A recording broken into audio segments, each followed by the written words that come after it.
จากกรณีที่ช้างป่าตกเหวแล้วก็ตายไปแล้วนะคะ6ตัวเมื่อที่วันก่อนๆที่เรานำเสนอกันไปล่าสุดนะคะพอบินโดรนสำรวจเนี่ยปรากฏว่าพบตายเพิ่มอีกแล้วนะคะเป็นกรณีช้างป่าพัดตกลงไปในน้ำตกเหวนรกที่อุทยานแห่งชาติเขาใหญ่ค่ะที่สูงชันกว่า80 เมตรเลยระหว่างที่ช้างเนี่ยเขาเดินข้ามลำน้ำเหนือปากน้ำตกจากฝั่งหนึ่งไปอีกฝั่งหนึ่งค่ะก็ทำให้ช้างป่าตายไป6ตัวก่อนหน้านี้แต่ว่าก็มีรอดชีวิตด้วย2ตัวนะคะในวันที่5 ตุลาคมค่ะทีนี้ต่อมาล่าสุดค่ะเจ้าหน้าที่พบช้างป่าตายเพิ่มอีกแล้วนะคะจากการพัดตกลงไปในน้ำตกเหวนรกอีก5ตัวตอนนี้รวมเป็นทั้งหมดตาย11ตัวแล้วนะทางด้านของรัฐมนตรีว่าการกระทรวงทรัพยากรธรรมชาติและสิ่งแวดล้อมก็คือคุณวราวุฒิศิลปะอาชาค่ะก็ได้รับรายงานจากเจ้าหน้าที่นะคะแล้วก็มีการนำโดรนขึ้นบินสำรวจตลอดเส้นทางคลองไซถึงน้ำตกเหวนรกย้อนไปมาถึง3 รอบเลยแล้วก็มีการออกนั่งเรือสำรวจเส้นทางตั้งแต่เขื่อนขุนด่านปราการชนไปตามคลองไซพบซากช้างเพิ่มอีก5รวมเป็นช้างตายทั้งหมดตอนนี้ก็11ตัวค่ะจากเดิมที่พบไปก่อนหน้านั้นก็คือ6ซากแล้วก็ยืนยันได้ว่าช้างโขลงนี้มีทั้งหมด13ตัวแล้วก็รอดชีวิตกลับเข้าป่าได้2ตัวที่มีการช่วยเหลือกันอยู่นะคะทางด้านของท่านรัฐมนตรีก็บอกว่ารู้สึกเสียใจมากแต่ก็เข้าใจว่าเป็นเหตุสุดวิสัยค่ะก็ได้กำชับให้ทำแนวรั้วกั้นให้แข็งแรงมากขึ้นเพื่อขวางไม่ให้ช้างเดินไปในบริเวณที่เสี่ยงจะตกเหวอีกนะคะสำหรับโศกนาฏกรรมช้างป่าที่ตกเหวนรกในอดีตก็เคยมีช้างป่า8ตัวก็พลาดตกเหวนรกเหมือนกันขณะที่เดินข้ามทานน้ำตกเหวนรกแห่งนี้กลางป่าเขาใหญ่เมื่อวันที่2 สิงหาคมเมื่อปี 2535 นั่นเองค่ะความสูญเสียครั้งนี้ถือว่าเป็นความสูญเสียครั้งใหญ่สุดนะครับนับตั้งแต่เรารับทราบกันมาเนี่ยนะครับ11ตัวที่ตกลงไปตายในเหวนรกนะฮะก็เป็นข่าวเศร้าเลยนะพี่เอกนะเพราะช้างนี่ก็ถือว่าเป็นสัญลักษณ์ของบ้านเราเลยนะคะเป็นสัตว์คู่บ้านคู่เมืองนี่นะครับ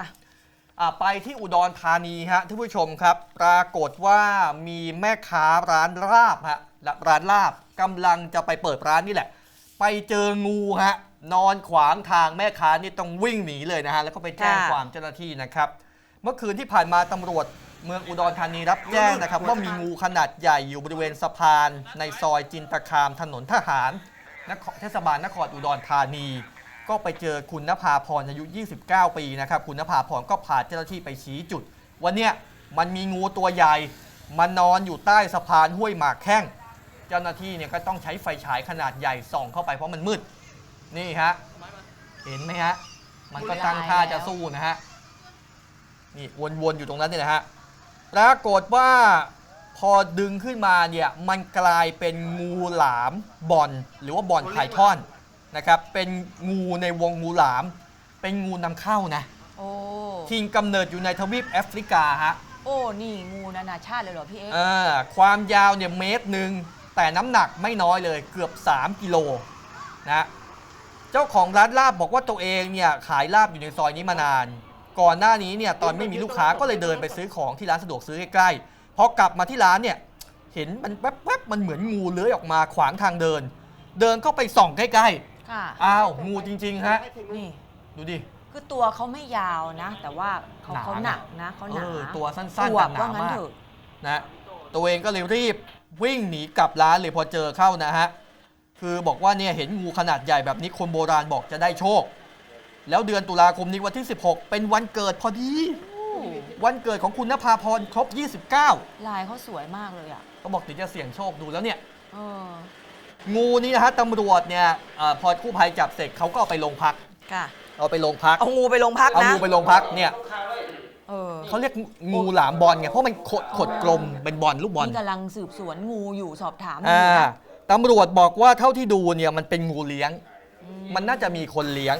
เพราะว่าไอ้จุดที่เจอเนี่ยมันไม่ใช่งูธรรมชาติมันไม่ใช่จุดที่งูธรรมชาติจะมาอยู่นะแล้วก็งูหลามเนี่ยเป็นสัตว์ป่าคุ้มครองตามพระราชบัญญัติสงวนคุ้มครองสัตว์ป่านะฮะถ้าเจ้าของเป็นใครก็ไปเอามาด่วนนะไปรับด่วนหรือไม่เดี๋ยวเจ้าหน้าที่เนี่ยเขาจะไปที่สวนสัตว์งูหลามบอลนะครับเป็นงูหลามที่มีขนาดเล็กที่สุดในโลกนะผมเพิ่มเติมข้อมูลให้หน่อยยาวสุดเนี่ยจริงๆแค่1.50 เมตรนิสัยไม่ก้าวร้าวไม่เป็นอันตรายขี้อายฮะ ขี้อายน้ำเอื้อย ไม่น่าขดตลอดเลยเห็นไหม ขี้อาย พอหนุ่มๆจับนิดขดเชีย กลมเลยเป็นลูกบอลเลยนะฮะเขาเนี่ยถูกนำมาเพาะพันธุ์เพื่อเป็นสัตว์เลี้ยงมานานแล้วนะครับลวดลายสีสันเนี่ยสวยงาม ขายกันเนี่ยนะฮะถ้าเป็นลูกงูไพทอนเนี่ยก็คือ 2,000 บาท 2,000 บาท 2,000 บาท งูหลามบอลไพทอนใช่ไหมตัวละ 2,000 ใช่ไหม เนี่ยหาหน้าไม่เจอเลยอายขด อายขดอยู่ อายคุณตำรวจนะคะ อ้าว อ่ะใครเป็นเจ้าของ ที่ไปรับเขากลับบ้านนะฮะ นะนี่ก็ข้ามน้ำข้ามทะเลมา มีท่านผู้ชมถามพี่เอกว่าช้างป่าเรียกเป็นตัวหรือว่า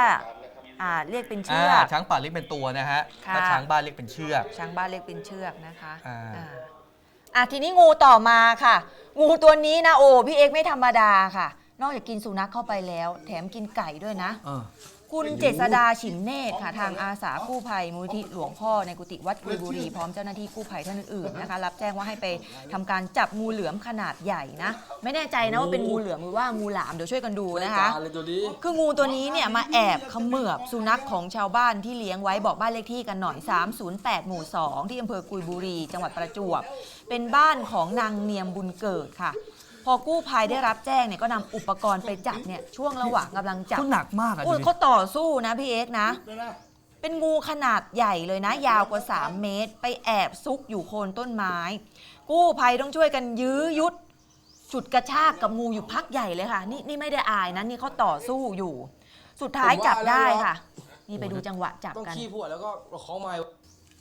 ต้องผู้เชี่ยวชาญนะ น่าจะกินอะไรไปเยอะปะ เนี่ยดูเขากินหมาเข้าไปอ่ะ ใช่ตู่ท้องเขาก่อนพอจับได้เนี่ยแหละค่ะ งูตัวนี้ก็เริ่มคายซากสุนัขที่กินเข้าไปออกมาที่เขาเหมือบเข้าไปแล้วอ่ะ นี่ ดูตรงท้องเขาดิโอ้โห ก็มันเป็นสัญชาตญาณการหลบหนี ค่ะ เพราะว่าถ้าเขากินเนี่ยเขาจะหนีไม่ได้เขาต้องคายออกมา ใช่ต้องคายออกมานะ นี่ โอ้ คายออกมาก็เป็นสุนัขเพศเมียสีดำน่าสงสารมากเลยหนัก15 กิโลกรัมแต่ว่าสุนัขตัวนี้ก็ตายแล้วอะนะคะ ครับ โอ้ อยู่ในน่องนี้แหละ นางเนียมเจ้าของบ้านเล่าให้ฟังค่ะว่าตอนแรกได้ยินเสียงสุนัขร้องก็เลยเดินมาดู ก็พบว่างูตัวนี้กำลังรัดสุนัขของตัวเองอยู่ก็เลยโทร แจ้งกู้ภัยให้มาช่วยระหว่างนั้นงูเหลือมเนี่ยเจ้างูตัวนี้ก็กลืนสุนัขเข้าไป ก็ไม่สามารถช่วยได้ทันนะคะ นางเนียมบอกว่าเดิมเนี่ยตัวเองก็เลี้ยงไก่ไว้หลายตัว ก็ทยอยหายไปเรื่อยๆ จนหมดเล้าแล้ว ก่อนหน้านี้แมวก็หายไป แล้ววันนี้ก็มากินสุนัขที่เลี้ยงไว้อีก ทั้งที่เป็นสุนัขที่โตเต็มวัยแล้วงูก็ยังกลืนเข้าไปได้ก็เลยแจ้งกู้ภัย เพราะว่าถ้าปล่อยไว้เนี่ยคุณยายบอกว่าก็ไม่รู้ว่าวันไหนจะมากินยาย คือเพราะว่าสุนัขก็กินไปแล้ว แมวก็กินไปแล้ว อิ่มแล้วมี เหลือคนเนี่ยแหละค่ะ มีนิดนะ มันกินจนหมดแล้วอ่ะกินหมดบ้านแล้วเหลือยายคนเดียวที่ยังไม่กิน ใช่โอ้แต่ตัวใหญ่มากจริง ไม่แน่ใจนะท่านผู้ชมเอื้อก็ไม่แน่มาดูไม่ชัดเจนว่าเป็นงูเหลือมหรือว่างูหลามท่านผู้ชมบอกว่าน่าจะเป็นงูหลาม นี่ฮะ ค่ะเจองูเนี่ยก็ต้องแจ้งเจ้าหน้าที่นะคะอย่าไปจับเองต้องให้ผู้เชี่ยวชาญเขาจับกัน